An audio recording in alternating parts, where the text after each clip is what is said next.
नमस्कार. आताच्या सणाची सर्वात मोठी बातमी. शिवसेना पक्षप्रमुख उद्धव ठाकरे यांचा मुख्यमंत्री एकनाथ शिंदे यांना पहिला मोठा धक्का. तो खासदार अनेक आमदारांसह पुन्हा मातोश्रीवर परतणार.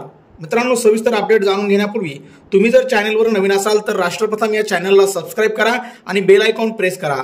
मुख्यमंत्री एकनाथ शिंदे यांनी आपल्या समर्थक आमदारांसोबत बंड केलं तेव्हा त्यांच्यासोबत शिवसेनेचे अनेक नेते शिंदे सोबत गेले. आमदार खासदारापासून ते पक्षातील पदाधिकाऱ्यांनी एकनाथ शिंदे यांचं नेतृत्व स्वीकारत शिंदे गटात जाणं पसंत केलं. बंडानंतर आतापर्यंत ठाकरे गटातील अनेक नेते एकमेकामागे एकनाथ शिंदे गटात सामील झाले आणि आता पहिल्यांदाच उद्धव ठाकरे एकनाथ शिंदे यांना मोठा धक्का देण्याच्या तयारीत असल्याचं दिसत आहे. कारण एकनाथ शिंदे यांच्यासोबत गेलेले एक खासदार पुन्हा ठाकरे गटात परतण्याची शक्यता आहे. विधानसभा निवडणूक तोंडावर आहे आणि अशातच पक्षांतर होतानाही दिसत आहे. महाविकास आघाडीतील पक्षाचे नेते महायुतीत सामील होताना दिसत आहे. अशातच आता शिंदे गटातील बडा नेता पुन्हा ठाकरे गटात परतणार असल्याची चर्चा नाशिकच्या राजकीय वर्तुळात सुरू होत आहे. कारण खासदार हेमंत गोडसे हे पुन्हा एकदा शिवसेना उद्धव ठाकरे गटात येण्याची शक्यता तशीच राजकीय वर्तुळामध्ये आहे. खासदार हेमंत गोडसे पुन्हा एकदा उद्धव ठाकरे यांच्या संपर्कात असल्याची चर्चा आहे.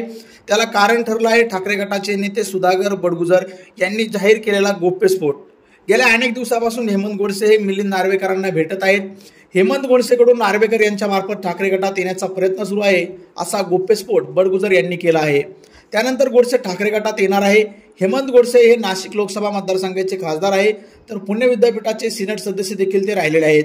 मित्रांनो, हेमंत गोडसे यांचा शिवसेना उद्धव बाळासाहेब ठाकरे गटात पक्षप्रवेश हा एकनाथ शिंदे यांना नाशिकमधील विधानसभेला सर्वात मोठा धक्का बसवणारी घटना आहे.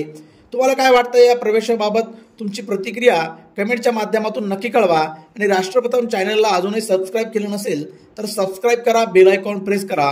धन्यवाद. जय हिंद, जय महाराष्ट्र.